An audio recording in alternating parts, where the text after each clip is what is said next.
Hello everyone, my name is Lisa and I'm 13 years old. This is my true life story. Losing a parent at a young age is something no child should ever have to go through. But life doesn't always go the way we want. When I was just 2 years old, my mother passed away, leaving behind my father, my 1-year-old baby brother, and me. My father had to take care of us all by himself. He became everything to us, our provider, our protector, and our caretaker. But now I'm 13 years old, and there's something about my father's parenting that makes me feel uncomfortable. He still doesn't let me shower alone. Growing up, my dad did everything for my brother and me. He cooked for us, dressed us, and yes, he bathed us. At first, it was normal. I was just a child, and my dad was taking care of me. Bath time was just another part of our daily routine. But as I got older, I started to realize something strange. While I was still being treated like a little child, my younger brother was given more independence. By the time he was 8, my dad let him bathe on his own. He never questioned whether my brother knew how to clean himself properly or whether he would slip and fall. But when I asked for the same freedom, my dad refused. Why was it different for me? Was it because I was a girl? At first, I didn't question it too much. I thought maybe my dad just wanted to make sure I was extra clean. But when I started talking to my friends, I realized something wasn't right. One day, I asked my best friend, Sophie, "Does your dad still help you take a bath?" She looked at me like I had just said something crazy. What? Of course not. I've been showering by myself since I was like 6. Her words hit me like a truck. 6? That's when kids usually start showering alone? But here I was, 13 years old, and still not allowed. I told her, "Well, my dad still helps me, but my little brother has been showering alone for years." She frowned. "That doesn't sound fair. Why would he treat you differently?" That's when it really sank in. It wasn't fair. My dad was letting my brother grow up, but he wasn't letting me. That night, I gathered all my courage and spoke to my dad. "Dad, why does my brother get to shower alone, but I don't?" He looked up from his newspaper, his face calm but serious. "Because it's different for boys." I felt my stomach twist. "Why? What's different?" He sighed. "Lisa, you're a girl. You don't understand. It's my job to protect you." I didn't argue with him. I didn't want to make him mad. But deep down, I felt frustrated. One evening, I decided I had enough. My dad was still at work, and I thought, this is my chance. I locked the bathroom door and stepped into the shower, my heart racing. I felt free, like I was finally doing something for myself. But just as I was rinsing my hair, I heard a loud banging on the door. "Lisa, open this door right now."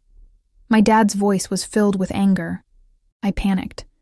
My hands were shaking as I quickly grabbed a towel and opened the door. He stormed in, his face red with frustration. "What do you think you're doing?" he shouted.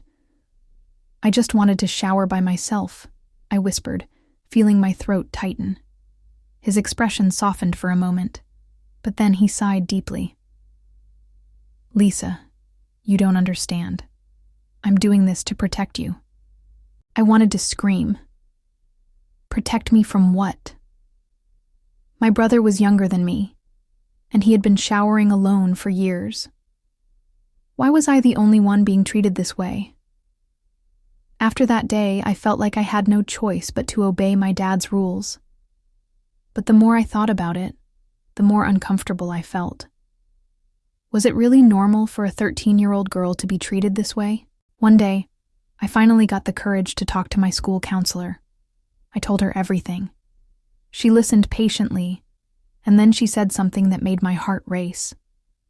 "Lisa, this isn't normal. You have the right to privacy and independence." Hearing those words made me feel validated. Maybe I wasn't just overreacting. Maybe my feelings were valid. My counselor suggested having another conversation with my dad, but this time she would help me. She invited him to the school for a private meeting. At first, my dad was defensive. "I'm just doing what's best for my daughter." But my counselor calmly explained, Lisa is growing up. She needs to learn independence. It's important for her self-esteem and confidence. My dad sat in silence for a moment. Then, in a quiet voice, he muttered, "You don't understand. She looks just like her." My stomach dropped. The counselor frowned. "Like who?" "My wife," my dad whispered. "Lisa. She's the spitting image of her mother." A chill ran down my spine.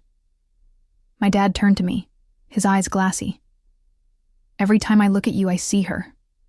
His voice trembled. "When I hear you laugh, it sounds just like her. Your eyes, your smile, it's all her.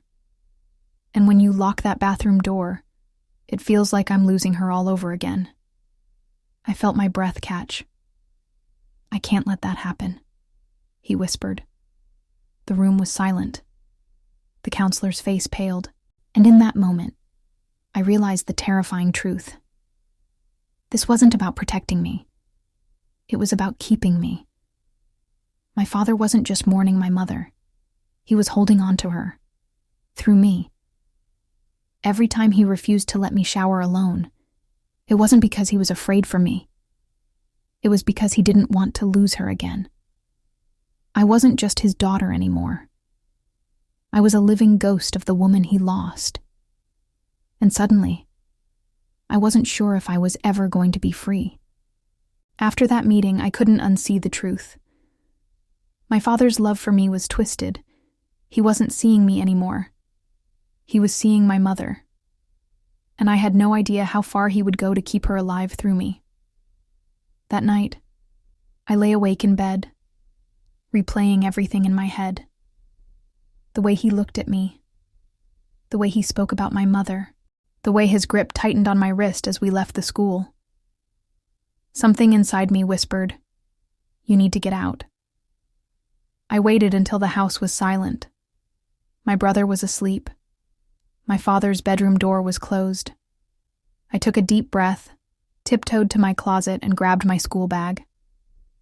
I didn't pack much, just a few clothes, my phone, and the little cash I had. But as I reached for the doorknob, I heard it. Breathing. Slow. Heavy. Coming from behind me. I froze. Then, in the dim light of my room, I saw his shadow. My father was standing in the doorway, watching me. "Lisa." His voice was eerily calm. "Where do you think you're going?" My heart pounded in my chest. I was just... Before I could finish, he stepped inside, shutting the door behind him. "You don't have to run, sweetheart," he said softly. "I know you're scared, but I'm just trying to take care of you." I gripped my bag tighter. "Dad, this isn't normal. I need space. I need to grow up." His face darkened. "No, you don't understand." His voice trembled. "If I let you go, then she's really gone. Don't you see?" A tear rolled down his cheek. "I lost her once. I won't lose her again." Suddenly I understood. My father wasn't trying to protect me from the world. He was protecting himself from reality, and he was never going to let me go. I had no choice. I turned and ran. I pushed past him, yanked open my door, and sprinted down the hallway. He called my name, his voice laced with panic, but I didn't stop. I grabbed my brother's hand and pulled him with me, rushing toward the front door. My father's footsteps pounded behind us. "Lisa, don't do this!" I fumbled with the lock, my fingers trembling. My brother was crying, scared and confused. And just as my father reached for me, I yanked the door open and ran into the night. I ran to Sophie's house, begging her parents to help. The next morning, Child Services got involved. My father was investigated, and after everything I told them, they took my brother and me away from him. I was free. But even now, I can still feel his eyes on me, still hear his voice in my head. I lost her once. I won't lose her again. Sometimes I wonder what would have happened if I had stayed, if I had let him keep me in that house, trapped in my mother's shadow forever. But I'll never know. because I chose to run, and I never looked back. I thought I had escaped. I thought I was free. For weeks, my brother and I stayed in a foster home. My father wasn't allowed to see us, and the caseworkers reassured me that we were safe. But the nightmares never stopped. I would wake up drenched in sweat, hearing his voice in my head. "Lisa, you don't understand. I lost her once. I won't lose her again." I tried to move on. I tried to forget. But then, one night, I woke up to something chilling. My bedroom window was unlocked. My heart pounded. I was sure I had locked it before going to bed. I crept toward it, my hands shaking, and when I looked outside, there he was, my father, standing in the darkness, just beyond the streetlight's glow, his eyes locked onto mine, his face calm, too calm. He slowly lifted his hand and placed a single finger against his lips. "Shh." I stumbled backward, my breath caught in my throat. I wanted to scream, to wake up my foster parents, but by the time I found my voice, he was gone, vanished into the night. I told the police. They searched the area. They assured me it was just my imagination, that maybe I was just traumatized. But I know what I saw. He's still out there, watching, waiting. And the worst part? I look more like my mother every day. I tried to convince myself that it was all in my head. Maybe I was just paranoid. Maybe the nightmares were getting to me. But deep down, I knew the truth. My father wasn't done with me. A week later, something even worse happened. I was sleeping peacefully when a sound woke me up. A soft click. My bedroom door. It was open. I sat up, my heart pounding. My foster parents always kept the house locked. No one was supposed to be inside. Then I heard it. Slow, steady breathing, coming from the darkness in the corner of my room. I reached for my phone with trembling hands, my fingers barely able to press the screen. I turned on the flashlight, and that's when I saw him. My father, sitting in the chair by my desk, watching me. A smile stretched across his face. "I told you, Lisa," he whispered. "I lost her once. I won't lose her again." I couldn't even scream. My throat closed up in terror. Then, before I could react, he lunged. I don't remember much after that. Just the sound of my own screams. The struggle. My foster parents bursting into the room. The flashing red and blue lights. My father was arrested that night. He had broken in through the back door, waiting until everyone was asleep to come for me. They found pictures of my mother in his pockets, and my baby clothes. He had never let go of her. And in his mind, I was never his daughter. I was her. They say he won't be getting out for a long time, that I'm safe now. But am I? Because sometimes, when I close my eyes, I still see his face in the darkness. Still hear his voice in my head. I lost her once. I won't lose her again. And I wonder if one day, somehow, he'll come back for me. After that night, I thought it was finally over. My father was in prison. The police assured me he wouldn't be able to hurt me again. My foster parents installed new locks, security cameras, and even an alarm system. I should have felt safe. But the fear never left me. Weeks passed, then months. I started therapy, trying to piece myself back together. Every time I looked in the mirror, I hated what I saw, because I didn't just see me. I saw her, my mother. I tried to tell myself that I was free now, that I had survived, that he would never come for me again, until I got the letter. One evening, my foster mom handed me an envelope with no return address. "It was in the mailbox this morning," she said casually. I frowned. Who would send me a letter? I opened it, and my heart stopped. It was a single piece of paper, no signature, no greeting, just 4 words. "I found you, Lisa." My blood ran cold. My hands shook. I turned the envelope over. There was no stamp. That meant whoever sent it didn't mail it. They delivered it by hand. I ran to the window, my breath shallow, my heart hammering against my ribs. The street was empty. The night was quiet. But I knew. He was out there, watching, waiting. Because my father wasn't just obsessed, he was patient. And no matter where I ran, he would always find me. I couldn't breathe. The letter trembled in my hands. My foster mom asked me what was wrong, but I couldn't speak. I just stared at those 4 words. I found you, Lisa. I wanted to believe it was a cruel joke. Maybe some kid at school had heard my story and thought it would be funny to mess with me, but deep down, I knew the truth. This was from him. That night I barely slept. Every creak in the house, every shadow outside my window.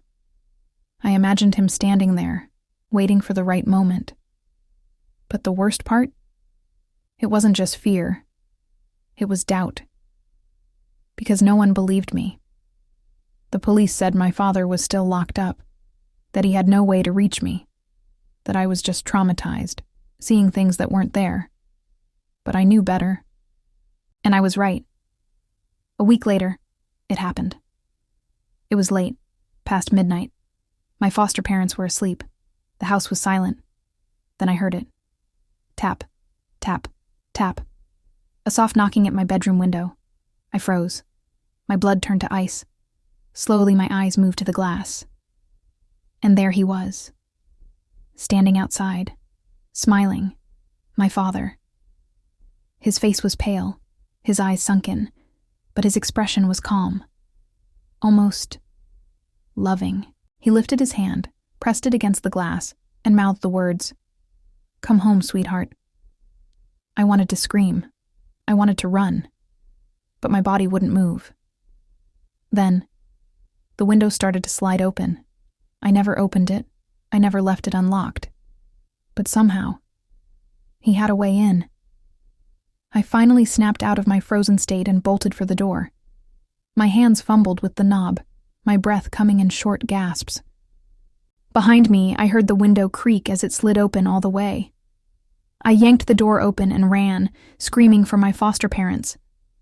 Lights flicked on. Footsteps thundered down the hall. By the time my foster dad burst into my room, the window was empty. My father was gone. The police came. They checked the security footage. And that's when they realized something chilling. The prison had no record of my father. He had never been there. The man they arrested, the man they told me was locked away, was someone else. My father had escaped the night they took him. And for months, he had been hiding, waiting, watching. I was never safe. I never escaped. Because from the very beginning, he was always there. And now, he was coming back for me. After that night, everything changed.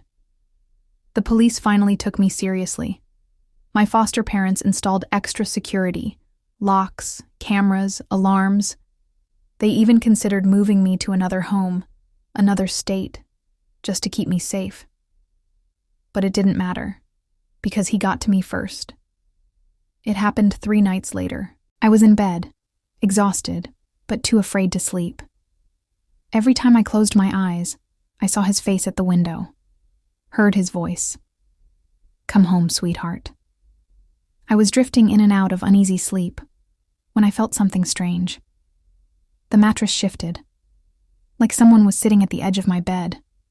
My eyes flew open, and I almost died from the fear that gripped me. He was inside my room. My father, sitting right there, watching me, smiling. "Shh," he whispered, pressing a finger to his lips. "You don't have to be scared. Daddy's here now." I tried to scream, but his hand clamped over my mouth. I thrashed, kicked, fought with everything in me, but he was stronger. "You don't understand, Lisa," he murmured. "I love you. You're all I have left of her, and I won't let them take you away from me again." I fought harder, but my vision blurred as something sharp pricked my neck. A needle. Darkness swallowed me. I woke up in a dimly lit room. Cold. Concrete walls. A single mattress on the floor. A small barred window near the ceiling. I tried to move, but my wrists and ankles were bound. Then I heard his voice. Soft. Gentle. "You're finally awake, sweetheart." My father sat in the corner, watching me with a look of pure love. "You'll understand one day," he said. "I lost her once. I won't lose her again." Tears blurred my vision. I had fought so hard. I had run so far. But none of it mattered. Because in the end, he still found me. And this time, I wasn't getting away. Days blurred together. Maybe even weeks. There was no way to tell time in that room. No clock. No sunlight. Only the dim, flickering light bulb overhead. My father brought me food, water, and clean clothes. He spoke to me softly, like I was a child. Like I wasn't his prisoner. "You'll come around, sweetheart," he always said. "One day you'll see this is for the best." But I never answered. I never gave him what he wanted. I pretended to be weak, too broken to fight back. But inside I was waiting, watching, because I knew one thing for sure. He made a mistake keeping me alive, and I would make sure he regretted it. One night, he brought me dinner as usual, a plate of soup and bread. He sat beside me, watching as I took slow, careful bites. "You remind me so much of her," he whispered, reaching out to touch my hair. "It's like she never left." I forced myself to stay still, to not recoil, to let him think I was finally accepting my fate. But then, I did something I had never done before. I smiled. It was small, barely there, but he noticed. His whole face softened. His grip on my wrist loosened. And that's when I struck. I grabbed the bowl of hot soup and threw it straight into his face. He screamed, clutching his scalded skin. I didn't waste a second. I lunged for the door, my numb, shaking fingers fumbling at the lock. But he recovered too quickly. I felt his hands on my shoulders, yanking me back. "You ungrateful little..." I spun around and bit his arm. Hard. He screamed in pain, and I used the distraction to grab the metal spoon from my plate, then stabbed it into his leg. He collapsed, writhing on the floor. I didn't stop. I ran. The basement stairs were endless, but I kept going, my legs burning. I reached the top, shoved the door open, and ran straight into another locked door. No, no, no, no. I yanked, pulled, slammed my fists against it. Behind me, I heard him stumbling up the stairs. "Lisa," he roared. "You can't leave me too." I didn't listen. I ran to the nearest window, grabbed a chair, and smashed the glass. Cold night air rushed in. Without thinking, I climbed onto the sill and jumped. Pain shot through my body as I landed in the dirt. I gasped, pushing myself up, my entire body shaking. And then, flashlights, sirens, people yelling my name, the police, my foster parents. They found me. Someone must have seen something, reported something, maybe one of the neighbors. I turned back, just in time to see my father standing at the broken window. He didn't yell this time, didn't run after me. He just stood there staring as the officers swarmed the house. And then, he smiled. Not out of anger, not out of fear, but as if he knew something I didn't. As if this wasn't over. As if he would be back. They locked him away after that. This time, I made sure it was real. I saw the bars, the chains, the way they dragged him away, screaming my name. "You can't run forever, sweetheart," he called as they forced him into the police car. "I'll always find you." I should have felt relief. But deep down, I knew the truth. This wasn't the end. Not really. Because no matter where I go, no matter how many years pass, a part of him will always be watching, and I will never, ever be safe.